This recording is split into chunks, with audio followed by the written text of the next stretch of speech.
सोन्यातली गुंतवणूक चांगली का इक्विटीमध्ये पैसे टाकावे, हा वाद कायमस्वरूपी चालूच राहणार आहे. आता मी तुम्हाला काही इन्फॉर्मेशन देणार आहे, ह्याच्यावरनं तुमचा निर्णय तुम्हाला घ्यायचा आहे.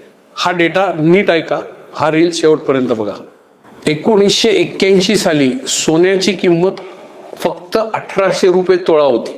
ती आज झाली आहे 78,000 रुपयाच्या वर.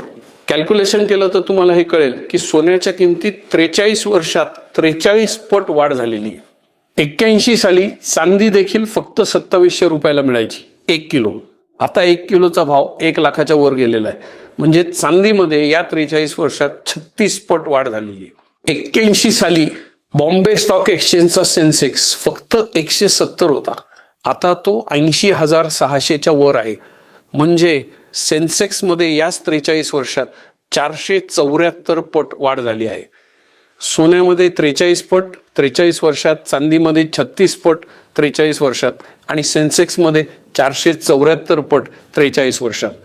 मी सांगायची गरज आहे का कुठे पैसे टाकायचे? तुमचा निर्णय तुम्ही घेऊ शकता.